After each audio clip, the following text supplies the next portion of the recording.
I think in the summer of 2018, so I'm about 7 months into my recovery, I just got this kind of fire to want to talk about mental health more. I think there was this need, there was this want, it was there. Today, we're talking to Raffaella Covino, Raf shares her powerful story of dealing with mental health challenges while working in the industry, which ultimately led her to found the mental health organisation Applause for Thought. Sometimes your body will give you alarm bells because you're not listening to your mental ones, you're not listening to your gut, you're not listening to your mind. And it goes, well, if you're not going to listen to those warning signs, I'm going to make you... I got a call from my agent, someone's had to pull out of In the Heights, they'd like to offer you the job. That was a once in a lifetime experience. Hello and welcome to the 5 Minute Call, the podcast that takes a deep dive into the stories of the people that make theatre happen. Today, we're talking to Raffaella Covino, an incredibly talented performer who's appeared in shows like In the Heights, Rent, Hairspray and On the Town. Raf shares her powerful story of dealing with mental health challenges while working in the industry, which ultimately led her to found the mental health organisation Applause for Thought. You'll be inspired by Raf's journey of resilience and her mission to support the mental health of performers. Hello, Raf. Thank you so much for joining us on the 5 Minute Call. We're delighted. Thank you so much for having me. It's our pleasure. We would love to know about you as a performer, as a businesswoman, it's everything. But the place we're going to start is, how do you get to be where you are today? I don't come from a stagey family at all. I come from a family of teachers, mostly. But I think it was quite evident from 3 years old that I had a kind of affiliation with the arts. My mum took me to see Cats when I was very young, and I think I pretended to be a cat for the next 3 weeks, climbing on all the furniture. But theatre wasn't a massive part of our family. We didn't go very often. It was a real treat to come to London and see a show, but I distinctly remember Cats. And I think another reason was my dad kind of recognised that I had quite flat feet. And so he was like, that's probably not going to be good for her walking in the future, and so put me into dance lessons to try and help my instep. And I just took to it like a duck to water. I absolutely loved it. I was also that child that would go round the restaurant at dinner and sing people's songs and then go round at the end and ask for money for doing so. So that's maybe where the business side came in, and the performer side. And I was a really, really outgoing child. That definitely shifted when my dad passed away when I was a child. But at the core, I'm a people person. And I think that the modality that took was through performing, but actually that links into my work with Applause for Thought too. At the heart of it, it's wanting to interact with people. So I did all the dance classes, then my school, and I think I got to an age where it was really difficult to fit in my homework at night, then my dancing, all of those things. I think it's a really common thing that people experience. And so my mum started researching schools where I could do my academics and do my vocational training, which is what led me on to going to Tring, which is amazing. So I got a scholarship at Tring, and I had 6 years there. 5-6 years, incredibly happy years. I really enjoyed my time there. It moulded me into the person that I am. But I had quite a significant shoulder injury when I was 18 years old that took me out of performing for a year. That is when I really discovered singing.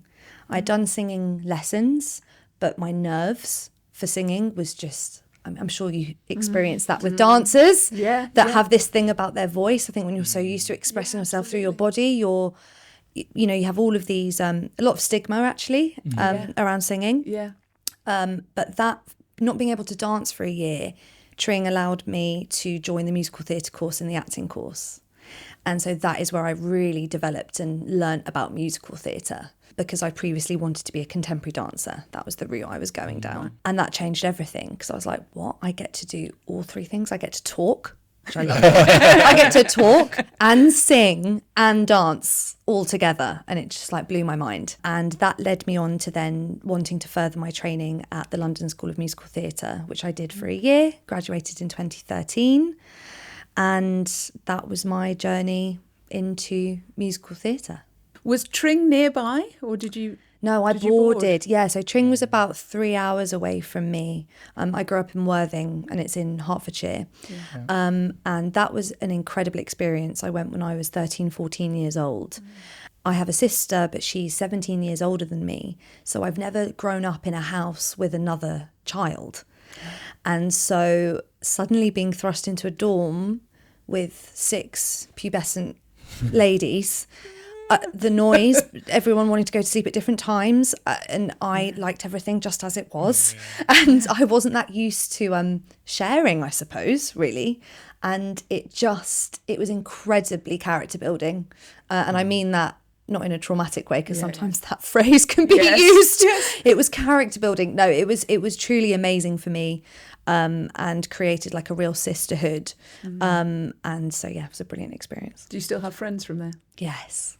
You can't board, you can't live with someone at such a young age for so long and not have an unspeakable bond, even though as adults you grow apart, life changes, people change. Whenever you see each other, it's like an unspoken language, really. Lovely. Sounds like it's also quite a really good accidental setup for working in a company, and just having that ability to slot in somewhere, like, you know, if you're in a green room or whatever, and just allow yourself to be in that space. Because I know, like, I find it hard trying to slot in, and this is why I just couldn't perform anymore, because I don't think I would be happy being backstage and sharing that environment with people. And it feels like that is a really nice setup to get there. Maybe I'm wrong. No, I've just never thought of it. I've never connected those dots. Yeah. So that's really interesting to reflect on. I think you might be right. Yeah. And I was head girl, so I just loved There it I is. just loved people. I loved being involved. Yeah. You know, I got involved. I rallied the troops. I did like this huge petition to get us to be able to wear our hair down. And I did this whole presentation on like traction alopecia and how we were supposed to, like, for academics, we deserve to have our hair down. And so I think the activism and the people and the connection, it was there all along, even though I'm constantly saying I'm surprised I set up an organisation when the writing was on the wall. Yeah, for sure. Yeah. Did you win? Did you win the argument? Yeah. Nice. Good work. Nice. Does it stay to this day?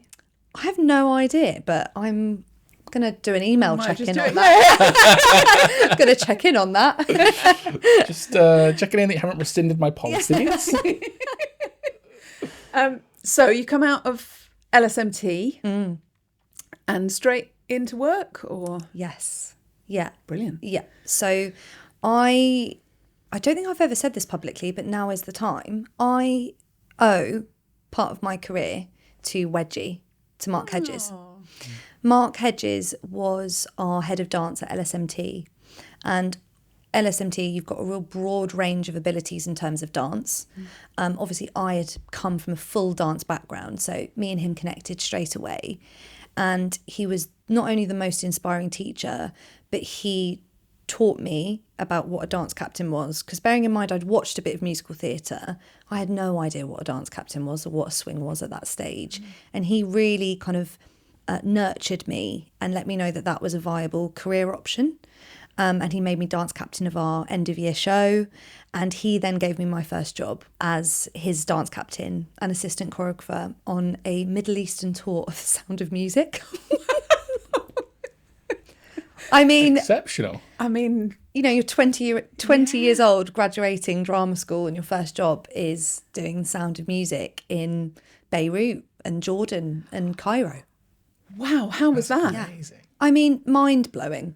Like, it's what a core memory. It was incredible. I was also the only graduate in that show. So to be dance captain was, at 20 years old, was already mind-blowing. But we worked with some incredible people, and it was I just got to be a sponge, basically. A sponge to all of the really seasoned performers, got to learn my craft and make mistakes in a really safe place because Wedgie was right behind me. And I got to see parts of the world that I probably would have never, ever, ever gone to. So, yeah, it was amazing. And I started learning little things like how to get out of the theatre quickly. So, like underdressing my full clothes under my nun's habit. So, you know, little golden nuggets like that they don't teach you at drama school. No.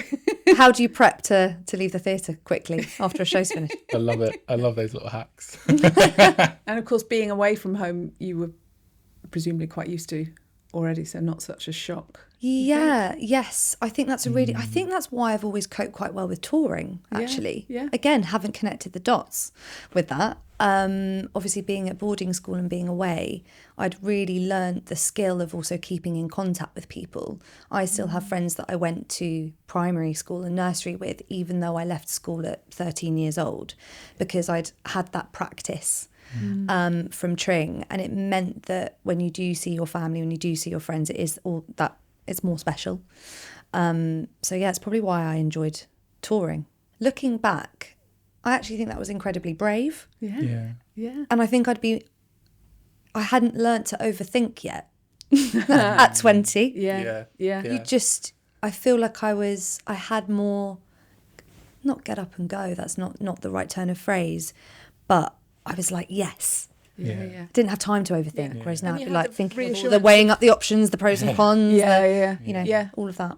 You had the reassurance of somebody who valued your skills, knew you Yes. could do it, and had your back as well. I was going to say, it Guess seems like that's- you had a good support structure there. Yeah, Absolutely. and I wasn't living in London at that point, and so Wedgie put me up in his house for rehearsals. You know, he really was a complete rock and probably contributed to how safe I felt to just say yes to these opportunities. What happened after that? How long was that? After that, so it was kind of weeks and months across a whole year, Right. but very sporadically. Yeah. Just those 3 venues. I suppose then I really experienced my in the audition hustle phase. Loads of finals, loads of no's. Working in a restaurant, that rite of passage, I feel, that people go through. And that was tough, for sure. Biggest heartbreak for me was auditioning for In the Heights at Southwark and getting a no. And I don't think I left my bed for like a couple of days. It really, really got me. I remember just deciding to go to a dance class, and I just wanted to let it all out.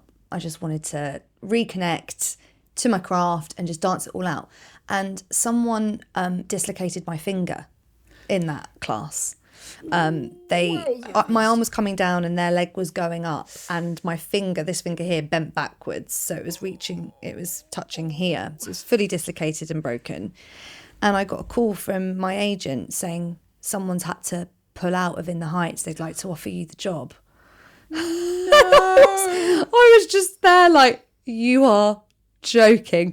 I was like, well, yes, I will start on Monday, but they need to know that I currently have a broken finger. And so it was thereafter known as the claw, because it was just taped to that other finger once they put it back in. And I did the whole run of In the Heights at Southwark Playhouse with the claw. That's amazing. Which was really, really fascinating. And that was my first on scene in London, a show with quite a lot of hype. That was my kind of breakout show, I suppose, as a performer. Wow. Breakout show with a broken finger. Show with a broken finger. I say breakout as if I'm a star. I mean, ensemble are stars, but in the ensemble, but you know what I mean? Yeah. That put me more on the map. Did you feel that at the time? Did you feel that's what it was going to do? No. I think a lot of people who did In the Heights at Southwark, I don't want to speak for everyone, of course, looks back on that show as just going, that was a once in a lifetime experience. The atmosphere, the buzz, the connection we all had as a group, being in the Southwark Playhouse all in one dressing room, being on, I won't say how much, but Not a lot. whatever a week, Yeah. whatever a week, still working at a restaurant at the same time. My dream show, the show that I auditioned for drama school with, I auditioned with one of the songs from that show. A song from that show that I did for audition, Agents Showcase. It was just like full circle. I mean, it was just amazing.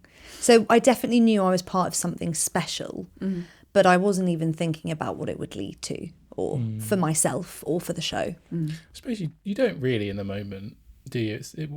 We'd like to think we do, but it is, at least I find it's only on reflection where you're like, oh, wow, that's the definitive moment. Yeah. Do you know what I mean? Yeah. Yeah, absolutely. But isn't that amazing? Because it means you're really present and not thinking about all of those things when you are on that show, rather than thinking of what it could bring you, or whether it's transferring, or all of these questions that get thrown around. It's like, well, actually, in the here and now, this is a really special moment. Yeah. And I turned 21 on the show, so I mean, I was just living my best life. And how long was the run? Good question, like 6 weeks. Right. I think 6 to 8 weeks. It was not long. It was not long, no. It was over June, because that was when my birthday was, but I can't remember exactly how long it was. So coming out of that, I met my on In the Heights, I made my second guardian angel connection after Mark Hedges, which is someone that, again, I owe a lot of my career to, which is Drew McConey. We knew of each other from Tring, even though we weren't there. He was a few years above me.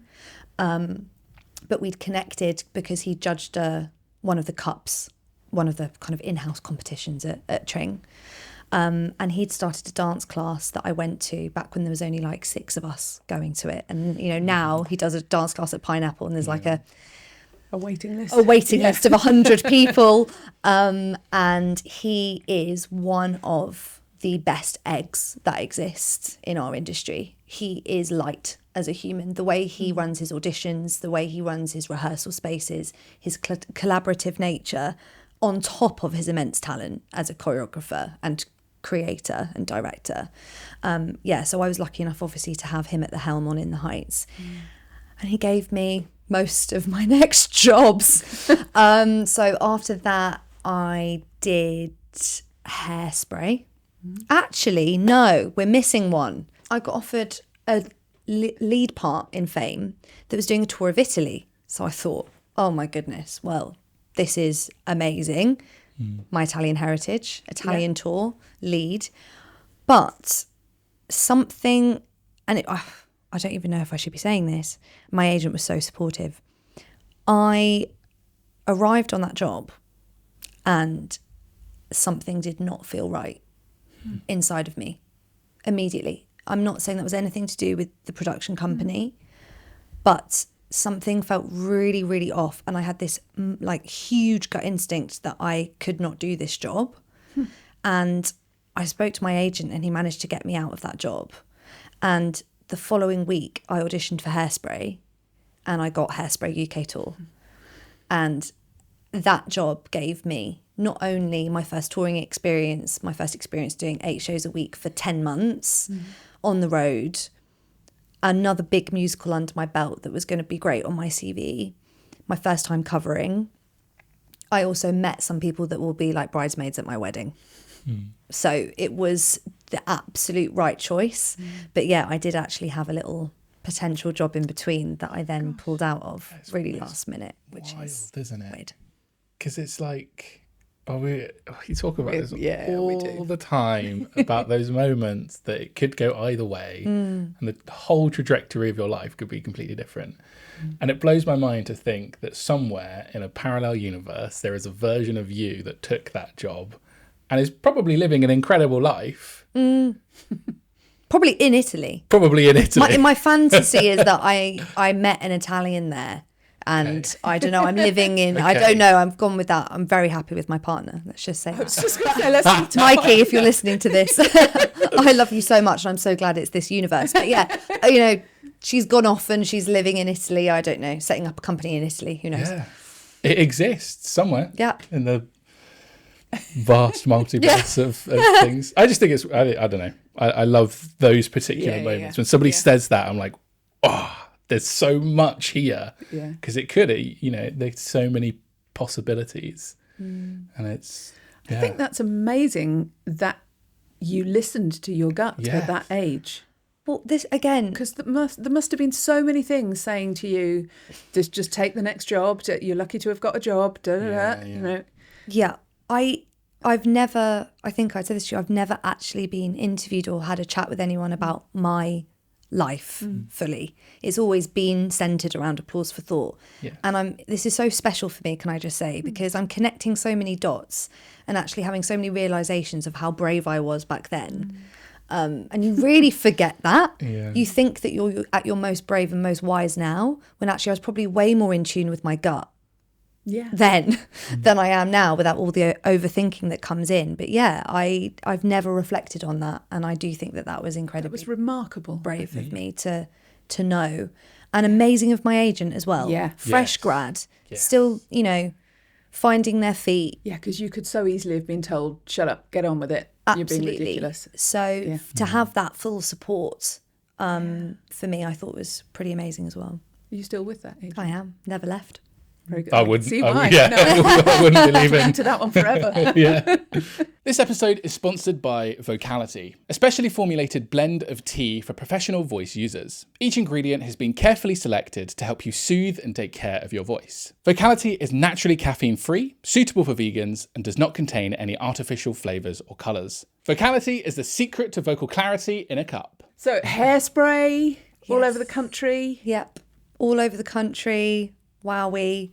Went through my first heartbreak breakup whilst on tour. You think that your relationship when you're 22 years old is going to last on a 10-month tour, but life is different. And I just got my hair cut for the first time, dyed my hair for the first time. I was just like this new lease of life. I also had some just fantastic friends. We were such a tight group on tour, and it was really wonderful. Got to see so much of the country.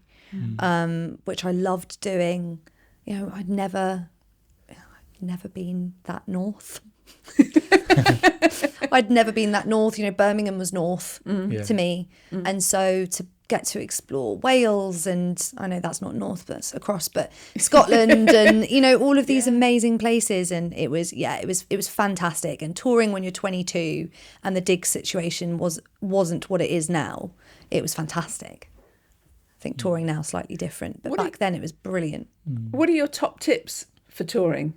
Because you're clearly somebody who actually is really comfortable doing it. So yes.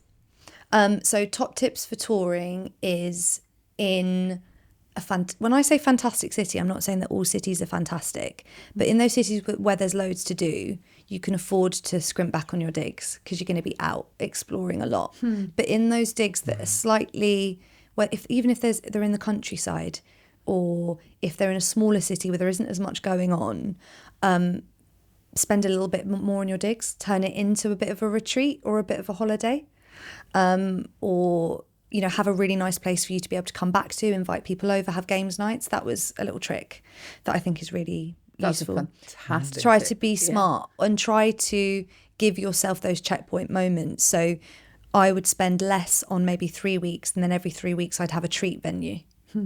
And I'd splash out. And so I found that very helpful. Other things is bringing something with you that is your unifying thing across the whole tour that makes it feel like home. So for me, that's smell. It always has been. I mean, you don't get given this Italian nose without an exceptional sense of smell. And so for me, bringing like a room spray, because it's complicated with a candle, lighting it and safety. I got a really bougie room spray, and that would go everywhere with me, and that was like my setup of home. So I found that very useful. And planning. Last tip would be planning your checkpoint moments with your people at home. So what is your little ritual? What's your non-negotiable? I'm going to FaceTime someone from home once a week. Whatever fits in with your schedule. Just having that connection, because tour can feel like a bubble. And that works both ways when it's shit. And can I swear? Yes. Go ahead. Shit. When it's shit and there's interpersonal issues and all of the things that can happen on tour, that's magnified in the bubble. Yeah. But then also when things are amazing, you go into like this weird commune, Love Island, love bubble, weird thing of just not even platonic love and relationship love. And it can feel quite intoxicating. So finding that anchor that reminds you what your life was and is, your roots, grounding, that's really helpful for me. How is it coming out of the end of a tour contract? Because you've had that bubble, you've had that family. Yeah. I mean, it definitely puts a new spin on post-show blues because you live with those people and you're around them every day, and it can feel really destabilizing. You feel like you've lost that community. And so, yeah, it's definitely an interesting process. And I think that maybe people could afford to give themselves a little bit more time after a tour to reroute and to also figure out which of those friendships are ones that they're taking, which one of those are the ones you're taking with you, and which ones are the beautiful contract friends, which is amazing. We kind of use that as a bit of a derogatory term. They're a contract friend, but actually that's awesome. Yeah. You had an amazing colleague, you had a great connection, but they don't need to come with you in your life forever and ever, amen. So yeah, I think just giving more time to really ground and reroute and mourn after a tour or celebrate, depending on how it went. Is that something you learnt, or do you think you felt that quite instinctively? No, definitely learned that. I didn't have any time after any of my tours to do that. So actually, this is just from what I've learned from what I would do now if I was to tour and what my friends have discovered. So it's borrowed insight there. So you came straight out into something at the end of Hairspray? Yes, so then the wild years begin. Okay. Okay. The wild years, Buckle in. RAF, the swing was established. Okay. Really established. Obviously, my first job was as a swing, as a dance captain, as an assistant choreographer, but this is where it really, really came out. So about on the last week of Hairspray, In the Heights needed someone to come back in to the show when it had transferred to King's Cross because there was a changeover in personnel. And so Drew contacted me and said, are you available? Would you do it? So I had like 1 week turnaround between tour to then moving back to London, getting my room ready at the place that I'd subletted for the whole of that time, and joining the show as, at that point, an ensemble track with first cover Nina. So yeah, that's what happened. I went straight back into In the Heights. That's a head spin. Yeah. And then 4 days into joining the company, I had to go on for Nina. And so I learnt it on the day. Wow. And went on for Nina in the Heights 4 days into the contract. And that was kind of it. When there was then the cast change, I was honoured to be asked to become dance captain and swing and first cover Nina on stage swing with my own featured track. So that was really full on. And yeah, we didn't have full company on that show.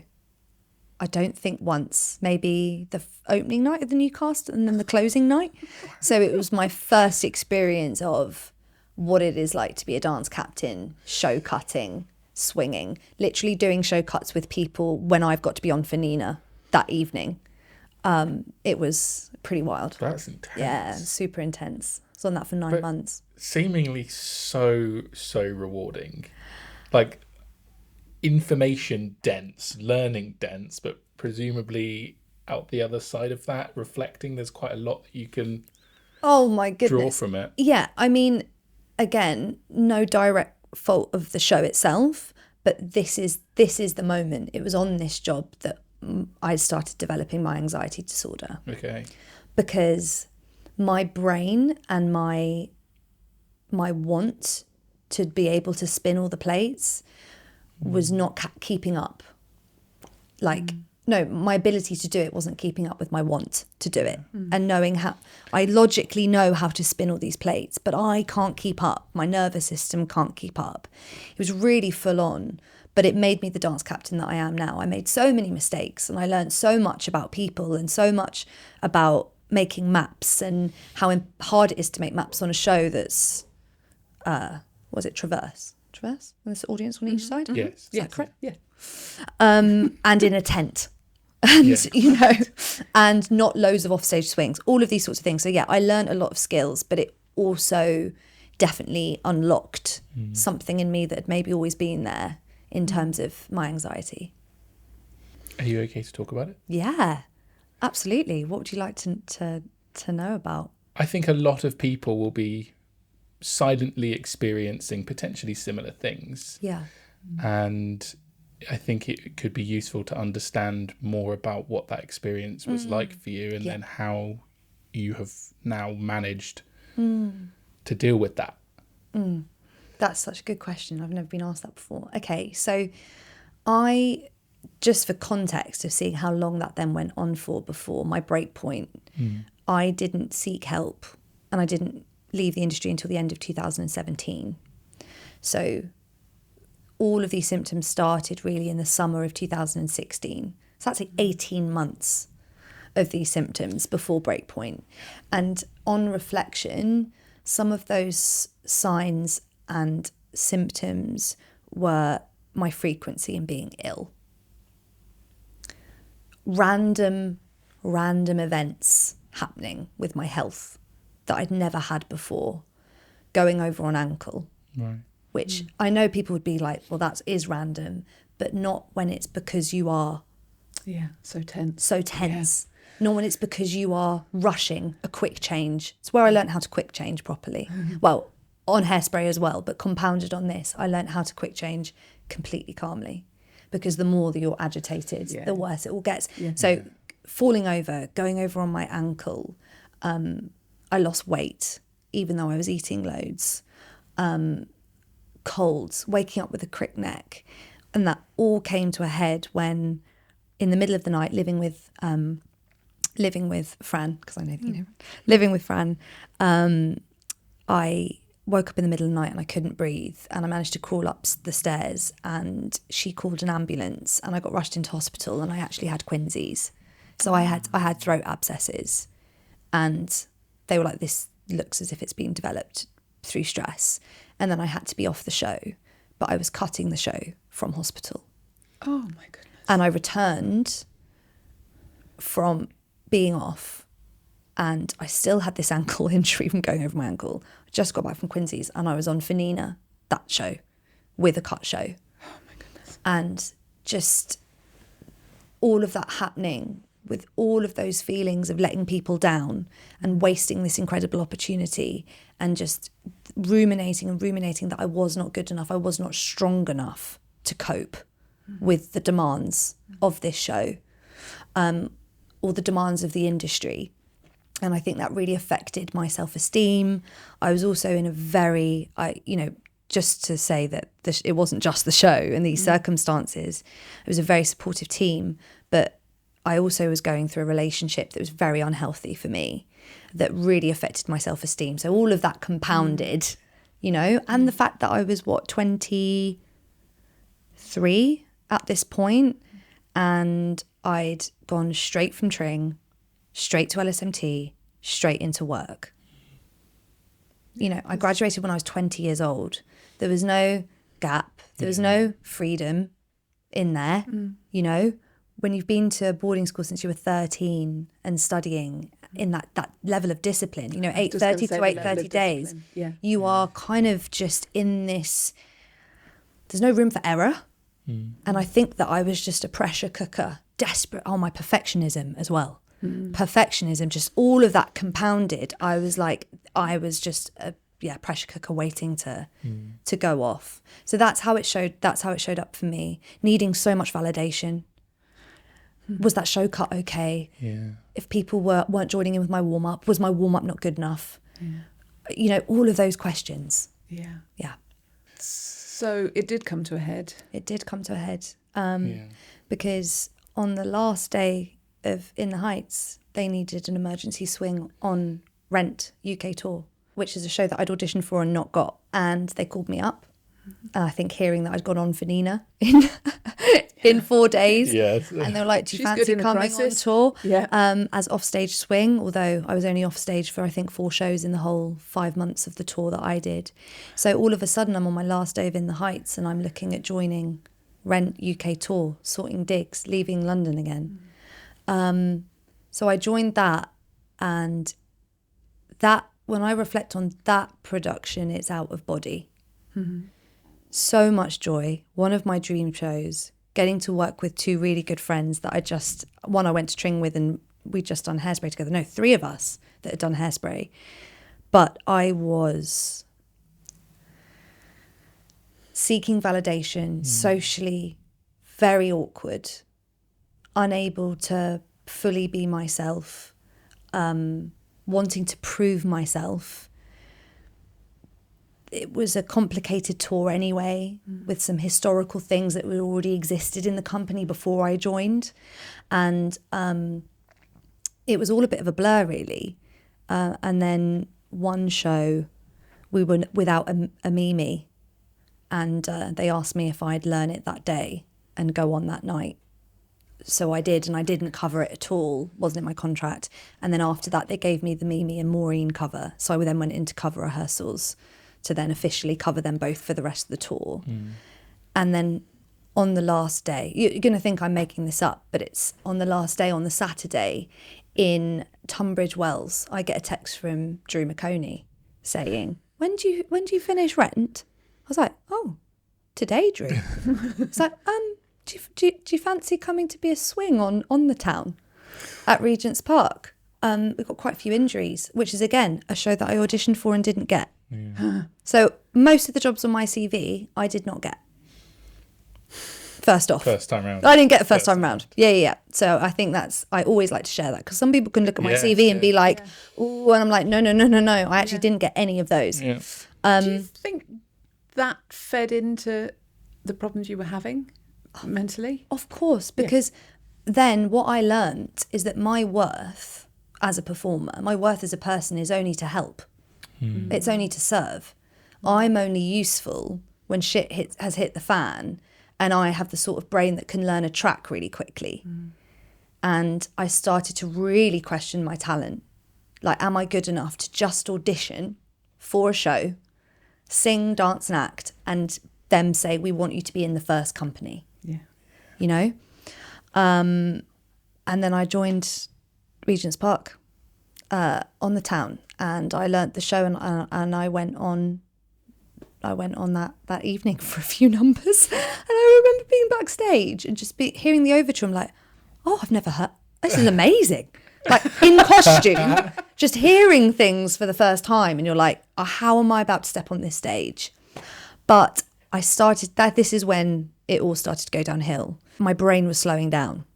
My ability to learn things in an hour was less. And I was really angry at myself, and I was berating myself for that and trying to over-explain that I can normally pick up faster than this. But I was absolutely exhausted. Getting ready to finish a contract, thinking you're about to have a break, thinking you're about to go on holiday, and you're suddenly thrust into your next contract. It was back to back, and it was amazing, and probably what lots of people dream of. But the reality of that, when you're not prepared for it to be back to back, is actually quite shocking. The effect that has on your mind and body, and just not being able to see people and go and have a break. So I started to see myself slow down. I started to see myself get bitter. I couldn't go to Glastonbury because I took that job. And I was really pissed off about it. And I think some people in the dressing room maybe thought that I was really ungrateful, not knowing the context of it all. And I was like, I really would rather be at Glastonbury. How awful is that? Then you get the guilt and the shame. And I started wanting to, not rebel, but I started feeling angry. And angry isn't an emotion that comes to me very often. It only ever comes to me when I've ignored my anxiety for so long. And I will share this. I've never shared this before in a public forum. But there was a moment when I then got a call from my agent saying that Rent was going to be transferring, which it never did.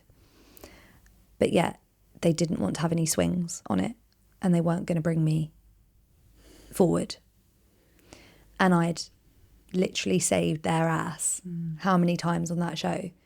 and I snapped, and I don't know what to call it, but I had a breakdown in that moment, and I had a matinee that day, and I ran into a bush at Regent's Park, and I just cried and I hid. I just cried and hid. And it was in that moment that I was like, just in a bush. I just reflected, I was like, I don't think you're okay. I don't think you're okay. And that was my first moment of, realising that I was going to need to get some help. Not that I did for a further 6 months, obviously. Obviously.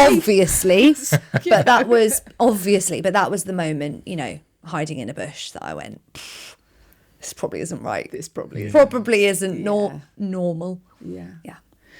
Going back to what we were saying about the contract in Italy and being able to listen to your gut and say, this isn't right. That's a huge change now to this very slow burn of this isn't right. What do you think shielded you from your gut? Why do you think that? That is such a good question. Expectation. You kind of have, you feel like when you've graduated, you've got everything to lose, but you've got nothing to lose. You've got absolutely nothing to lose. You can go with your gut. I know that sounds ridiculous because we look at it the other way around, but I disagree. You are at your most,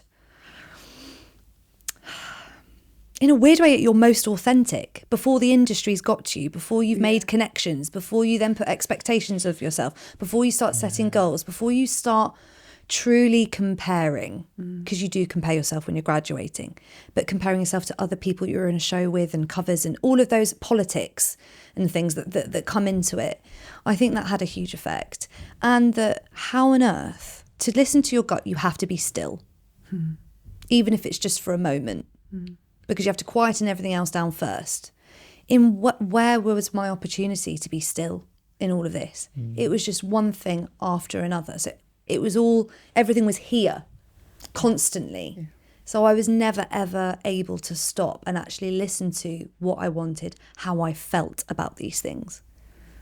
I don't think I'll never forget, this is kind of jumping forward, but one of the first questions in therapy that I was asked was, how do you feel? And I went on this I was like, fantastic, I'm Italian, I'm an actress, I love to talk, I'm ready. I'm going to tell you exactly how I feel.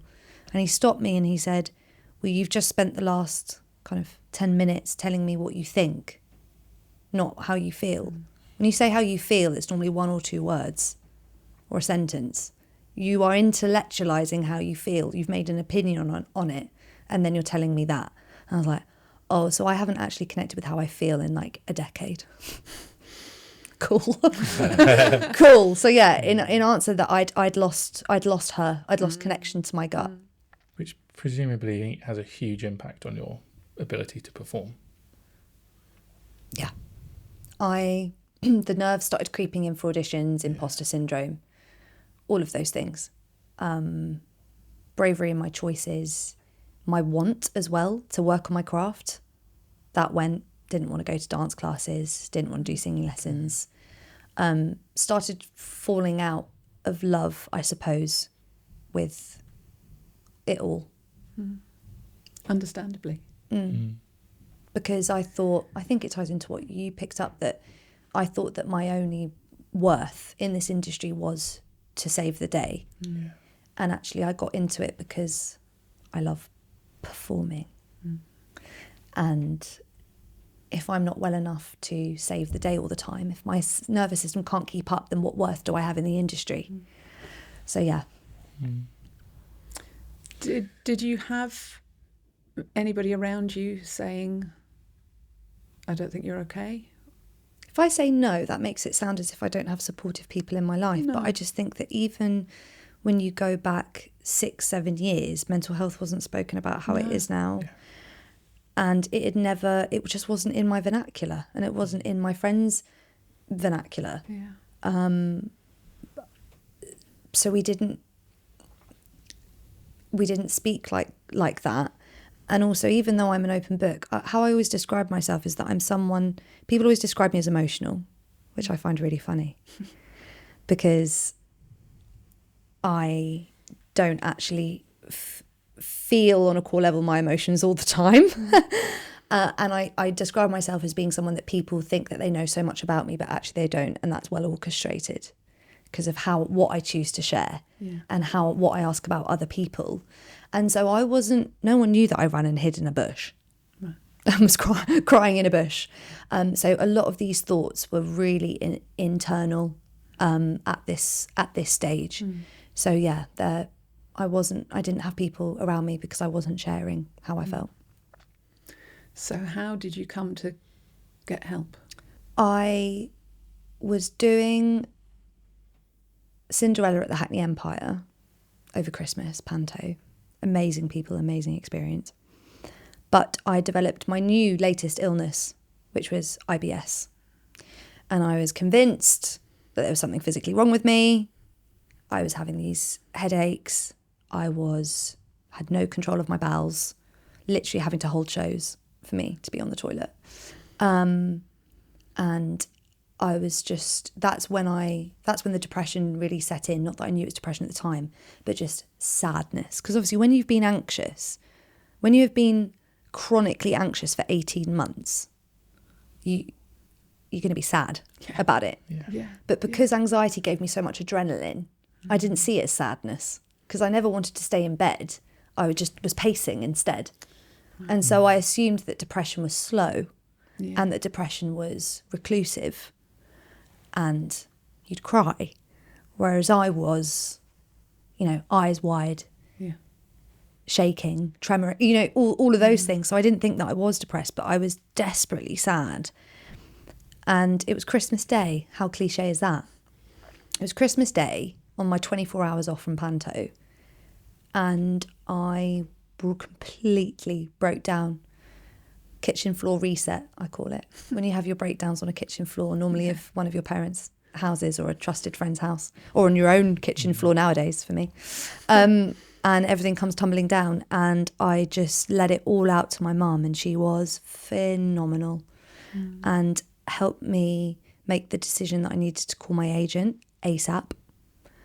And so Panto finished on New Year's Eve. I spent it alone in my flat. And that was the start of, my year out.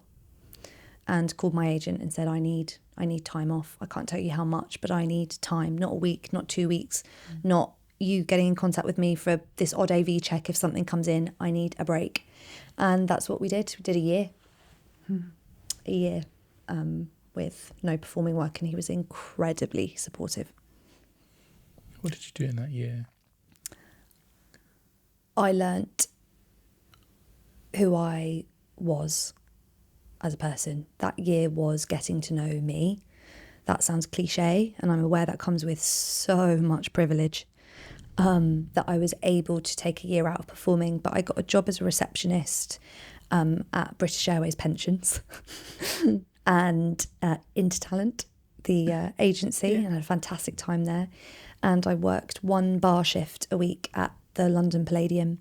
I did the bare minimum of what I thought was going to be the least stressful work to be able to live. But because I'd had years of back-to-back jobs and no time to spend any of the money because I was always on a job, I also had some savings. And so that was the work that I did for that year. But my job from January to April was learning how to be a human again, basically. I had weekly, sometimes bi-weekly therapy, which was a real challenge to find, but I'm sure we'll get onto that in a bit because that's kind of sets up why I started Applause for Thought. And then from there, I just started to kind of re-enter my life. And I would say that from April to June of the following year is probably the happiest I've ever been in my whole entire life. I felt like I couldn't believe that this is what it was like to be symptom-free, and that I'd probably lived my entire life with some level of anxiety, constantly there. It was like, I couldn't believe that some people lived like this, that some people didn't have this going on in their brain. That was my year, reconnecting to who I am as a human, focusing on my recovery. And that's pretty much it. Life experience. I'm going to say something really cliche, but then I rounded off the year with going travelling. Oh, yuck. Oh, in Yuck. My gap year, my late gap year. Yeah, but I did. I did. think you earned and it was it. great. I don't think that's cliched. I didn't have any responsibility. And I recreated myself when I was travelling. So I decided to be a new person, basically. Still the core of RAF, but I was not the person that people would trust with the hotel key or the hostel key. I was not that person that was going to be looking after every drunk person in our group. I got to be this. It's like I connected to little Raf, going around the restaurant, singing to people. I was so extroverted. I was the loudest person in the room. I was funny. I was, all of those sorts of things. And it was really amazing to kind of connect to that side of me that I think I'd lost. It's really incredible to hear actually how fast that recovery was. I know there's an underlying long path there as well, but actually how quickly you were able to recover yourself. And yeah, I think two things contribute to that. One, just how bad it got, which meant that everything stopped. And the second would be my age, because of my lack of responsibility of that at that age. Didn't have a company then. With my recent mental health struggles, it's been a completely different kettle of fish, because I have a company and a flat and a relationship. I have responsibilities. I don't have any dependents. So I think that having a 6 months or a year and a half of time where your only job is to look after yourself, it does speed up. We don't all have that luxury. No. And forgive me, you had a diagnosis at the beginning of all of that. Yes. Was that easy to come by, or? So easy, because I'm textbook. Right. I am textbook. And I always say to people when it comes to diagnosis, it can go one or two or three ways, or a mixture of the both, which is it can be really empowering for someone, or it can be really debilitating, and people can feel defined by their diagnosis. So for me, it was an incredibly positive experience, because this whole time I thought I was crazy, and I thought I was the only one, and I thought I was broken, all of these horrible things. And seeing that enough people experience what I experienced, that someone researched it and turned it into an actual diagnosed thing, and it was like reading a synopsis of my life. It was like reading my horoscope. When you feel seen like from a horoscope, but like on a completely different level. It's like, that is me. I am that. I have that. And so I found it incredibly empowering, and I found it was very easy to get a diagnosis for me. I was diagnosed with generalised anxiety disorder and body dysmorphia disorder. Which isn't one that I talk about a lot, and it isn't one that I often share. And I actually don't have body dysmorphia disorder anymore. And it's nothing to do with my body. It's all to do with my nose and my face and my Italian features and my Italian heritage that I found very difficult in our industry, with my self-confidence in terms of what I look like. I didn't feel like I fitted.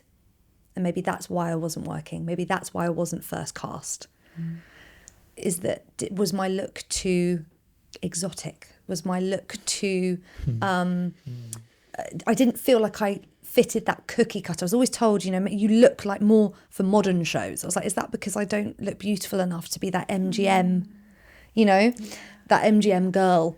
And so I had a lot of that going on that was feeding into my personal relationships as well, with with love interests and things. So very, very low self-esteem. But I don't experience body dysmorphia disorder at all anymore. So that's one acronym I can tick off, and I've recently replaced it with another one, but there we go. Constantly growing my acronyms. I forgot to say one thing, is that you said a while ago that it's amazing how much mental health stress can have effect on the body. So just to have the comparison and the flip side to why I say definitely the fact I was always ill was an indicator of my mental health, is that I think I only had one cold in the whole of 2018 and 2019, when my mental health was at its best. I just was not ill, and I didn't trip over and twist my ankle. I just think that's important to say. Yeah. No, I completely agree. Yeah, I think health is so undervalued surprisingly, when it is ultimately the most important thing that we should be thinking about. And I'm not just talking about general health, it is mental health, it is everything that encompasses the phrase health.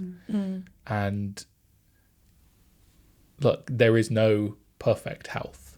Everybody will be dealing with something, whether it is controllable or manageable or involuntary, doesn't matter what it is. This is something that I've been trying to do a lot recently, is mitigate the amount of stress that I have in my life. Because I know that the more stress I have, the worse everything else that I'm currently dealing with health-wise will become. And yeah, so I just think, yeah, like this entire conversation highlighting these really important topics and making people aware that sod the job, health is important. I think that's so valuable. So, and that, you know, we're constantly searching for answers in our physical health because we think, and actually we think it's a simple equation. We think it's a simple equation, exactly. It's a chemical and equation. Also that it's accumulative. So I notice the effects in my body, not the day after the stressful thing, not a month after 6 months of overworking, but 6 months after that. And then you think, that's why it fools you into thinking it's not that, but it absolutely is. And sometimes your body will give you alarm bells because you're not listening to your mental ones. You're not listening to your gut. You're not listening to your mind. And it goes, well, if you're not going to listen to those warning signs, I'm going to make you shit yourself before you go on stage, not because of nerves. Or I'm going to, you know, I'm going to make you so tense that you go over on your ankle. All of the multitudes. I'm going to give you a sty. You know, things that want to make your skin flare up, you know, all of these things. Do you know what? It also sort of really annoys me as well that our medical sector is not equipped to deal with this, because it's very symptom based. They'll see a symptom and go, okay, you have X, let's treat X, when actually the underlying cause of that symptom can be resolved, and then you resolve a whole bunch of other problems. And we're just not equipped to deal with that. Yeah, because everything's reactive. Exactly. Isn't it? Rather than preventative and rather than holistic. Seeing it as your body and your mind as one symptom, like even the fact that we differentiate between physical and mental health. Absolutely. Yeah, well. That's where the problem starts. Health. Yes. You know, that one system working together. And, you know, they're constantly firefighting in the healthcare system, both mental health and physical health in general, and trying to fix symptoms and heal symptoms rather than going to root causes that normally you're just going to find another route to present themselves somewhere down the line. Sorry, I took us completely on a tangent there, but I couldn't not do it. Otherwise people would be like, but were you just ill in 2016? It's like, no. In comparison, it's quite a stark difference. So important. We'll get back to the episode in just a minute, but I just wanted to quickly say that 75% of you are not subscribed to this channel. So if you could, hit that subscribe button, like this video, and ding the bell for notifications so you never miss an episode in the future. Okay, so I have to ask, you come out of the end of that period of looking after yourself, rediscovering yourself. Did theatre call? How did you come back? Theatre called, but I felt like I was graduating again with that same bravery and same I've got nothing to lose energy. Because one of the biggest fears in taking that year out was I've only just started. And people would be desperate to be in the position that you are. You're, you know, ungrateful. No one's ever going to rehire you again. They're going to think that, not that my agent told everyone why. I didn't tell everyone why I'd taken a year out. I was not public about my mental health on social media at all throughout this time.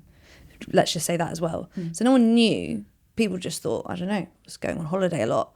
And I was like, am I going to actually be able to re-enter? But I didn't feel I had a choice. I was so unwell, I had to take that break. So coming back, I was kind of like, let's just see. And in that time, I think I'd done like one dance class and I'd like sung in the shower, but I didn't know what was still there and what wasn't. I was like, let's go. So I just, you know, my agent got me my first audition. It was for On Your Feet. And I got through right to the end. It was like 12 rounds of auditions. I mean, it was full on.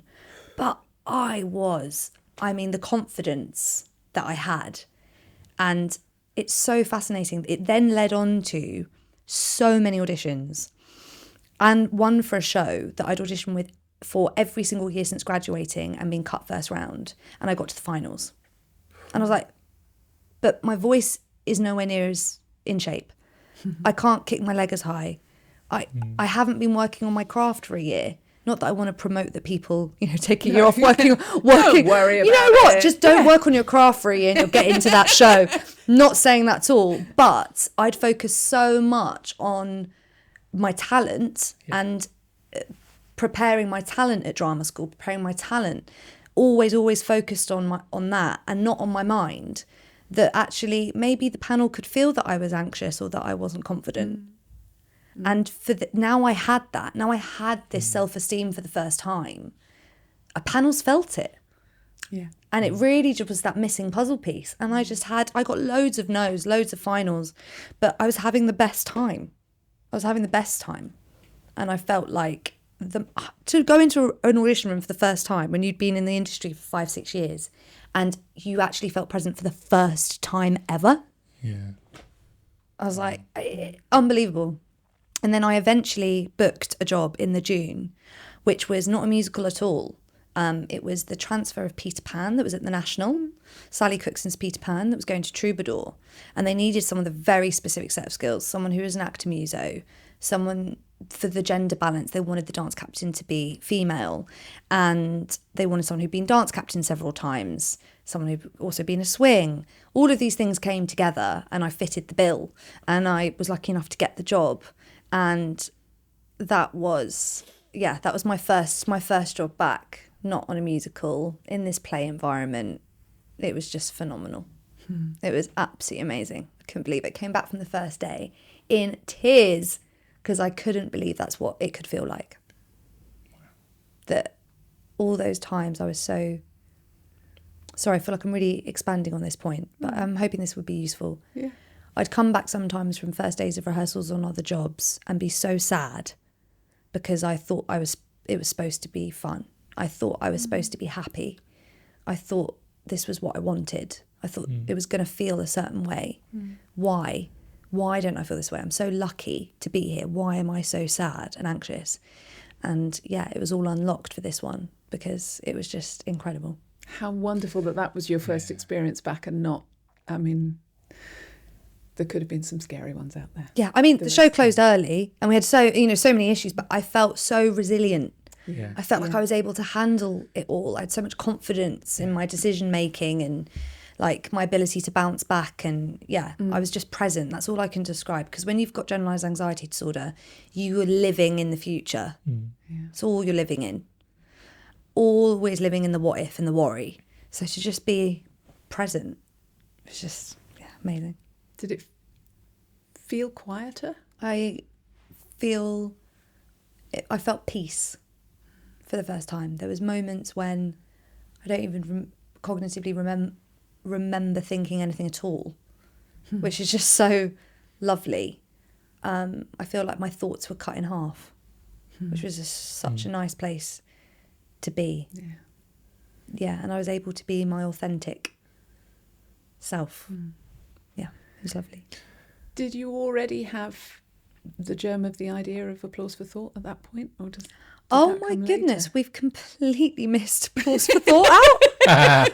In that time of auditioning, I'd set up applause for thought. Okay. Let's rewind a little bit. Okay. Right. At what point do you start thinking about applause for thought? I think in the summer of 2018, so I'm about 7 months into my recovery, I just got this kind of, I don't know how you describe it, like a fire to want to talk about mental health more. I was so shocked that someone who is as privileged as me could experience mental health issues. I was so shocked that someone who had great friends and support network could experience it. Someone who was in work could experience it. All of these things. And I remember just wanting to become a mental health advocate. I was like, I am going to be more vocal, kind of going back to Tring with my petition. Yeah. I was like, absolutely. I am going to do something for mental health, right? I didn't know what that was, I didn't know how. And then all of a sudden that started developing, and in the September I reached out to a producer who then put me in contact with the other palace in London, in Victoria, so that to see if they would help me put on a one-off mental health awareness event. I mean, that's already big thinking. Yes.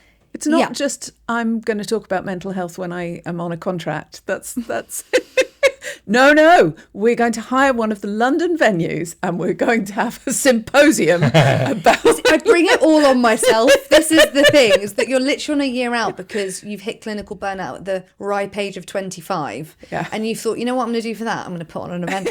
I'm going to put on an event and return to the industry. Yeah. I know, but again, I say I'm shocked, but my dad, when he knew he was going to pass away, was fundraising, learned how to pilot a plane, set up his own company, his own travel company. Like it's in my blood. Yeah. It's in my blood. And I had to come up with a name. And I don't know how, people ask me this. I have no idea, but applause for thought. So brilliant. That's how it all began. It was supposed to be a one-off mental health awareness event that all of a sudden I had set up a company, I suppose. How did that... Presumably the event was a success. Yeah, so it sold out in, I think, 24 hours. And it was free, but it's 150 tickets. Yeah. And I was like, and we had 33 followers on Instagram. So I was like, oh, and it wasn't just all my friends, and I still see people to this day that we came to that first event and I don't know them, Yeah. And I think there was this need, there was this want, it was there. I just tapped into this thing that I had no idea I was tapping into, and that was it really. And it was a huge success. I was so proud of that event and all the speakers that shared their story at the panel event, and it was just beautiful to feel that kind of sense of community. And that was it really. We started a contract with the other palace and we facilitated these events every other month. And when I got my first job back in 2019 on Peter Pan, that's what Applause Thought did. That was it at that stage. And when you say we... I'm so used to, obviously Right. we is now a we, Yeah. but I, Yes. I. It's remarkable. It is. It's absolutely remarkable. Yeah. And obviously, we are still a not-for-profit, but at that stage, obviously, I wasn't being paid. I was funneling money into it. We weren't even registered. We weren't registered as anything yet. Yeah. So it felt very much like a kind of side thing to my performing, which obviously changed. How did it change? Where did it change? It changed because of COVID. Right.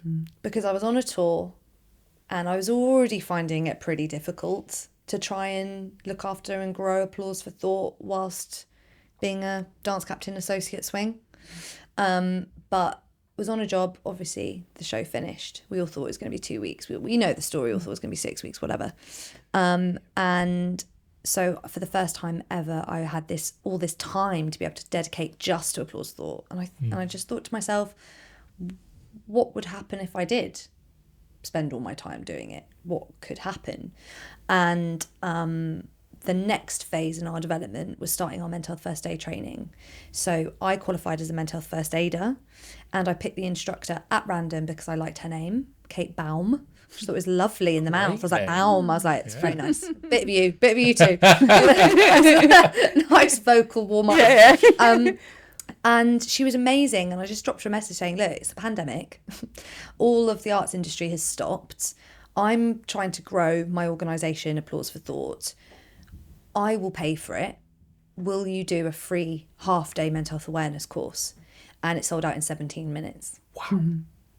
And so in that first, over COVID, we trained 917 people. Wow. In mental health first aid and mental health awareness, including you. I was one of them. Including you. And that put us more on the map because that was, over COVID, people had the time, people wanted to upskill, people were able to do things they'd wanted to do but didn't have the time to do, etc. And so that our reach just spread from that. That's incredible. And just to kind of round off your story, that's not where your performing ends. you keep going with Applause for Thought and you keep performing? I know, and I'm not sure how many years I've got left in me of doing that, because Applause for Thought, we're now a wider team of 9. We trained 1,500 mental health first aiders, and we work with 19 productions, and it's just like, well, I physically can't, I don't have enough hours in the day. And is that okay? Does that seem like an okay prospect to you? I go in and out. I never chose to leave the industry. Applause for Thought got bigger. And so I've had to do a lot of kind of self-reflection on whether, does it fulfill me? Does it pay my rent? Can I feel a well-rounded life from just doing this? And I think the answer is yes, because it goes back to my original love, which is why I love performing, which is people. And so I feel fulfilled. I get the same buzz when I hear that we've got a contract working with a show supporting the mental health that I did when I booked a job myself. So I feel like it is fulfilled, but I would love to reconnect to moving and singing just for a hobby. But I feel so much shame, so much stigma, so much judgment on what will be there and what won't be there. And I feel just a bit silly. I don't know why. So as we're filming, and today's the first day of Mental Health Awareness Week, and the theme is like move for your mental health. It's one of the quotes that I've put out for our social media thing is about reconnecting to the arts. But I'm still with my agent, and I still very much see when opportunities come through and what I can realistically fit in around Applause for Thought. And I'm going to ask you one more question, which I know opens an enormous can of worms, which we don't have time for, but I think it would be wrong not to ask you. But you already mentioned that you are having some mental health issues more recently, and I think that's important to say that it goes on. It's a... It goes on. I'm still experiencing, but I am coming out the other side now, the worst mental illness that I've ever experienced. I was diagnosed with panic disorder in October of last year following some really difficult physical health issues. I felt very physically ill, and that triggered mental health. So see how they're all connected? I mean, it's kind of the crux of what we've spoken about, actually, is that intersection. And it really, really showed me that mental health and mental ill health is a journey, and that I don't get to just be this kind of story of someone who did experience an anxiety disorder and now has set up a company. I don't want to be a poster child for that. I want to be, I hope, I don't want to say an inspiration because that's really narcissistic, but I hope that I can be someone that someone can see and say, I can still set up a company even though I have a diagnosed mental health condition, or I can still do these, whatever it is. I hope that people know that with the right support, that is possible to do those things. But I still experience quite significant mental illness. What's your hope for performers and their mental health? That they train it as hard as their art. Because it isn't also just going to therapy. Therapy is where they ask the questions for you to go away and do the homework on. And ultimately, your responsibility, your mental health is your responsibility, in the sense of there is no one that can help manage my symptoms apart from me. I can work in a safe environment, which I think employers have a job to create, and our training establishments have a job to create. You can have access to support, which can be really difficult, money, all of those sorts of things. But ultimately, the person that changes the way your brain interprets things, talks to itself, is you. And so when we're training how high we can kick our leg, how high we can belt, all of these things, are you also thinking about how you are going to nourish yourself in this industry and beyond? So that would be my message and hope for performers, is that they work on their mind as much as their craft. Raf, thank you so much for sharing your story so generously. We really appreciate it. Thank you. And I think it will mean a lot to a lot of people. Absolutely. We have 2 more questions for you. Okay. One's a little quickie. We're called the 5-minute call. Oh, yeah. So what do you do at the 5-minute call? Oh, looking at my cheat sheet. Looking at my swing cheat sheet. Yeah. Cool. Yeah. Cool. We have one final thing for you. Yeah. Every episode, we get the guest of the previous episode to write a question that goes completely unseen until this moment. What was your greatest moment of doubt in yourself, and how did you overcome it? You're just like every single one is flashing before you. Probably leaving the industry.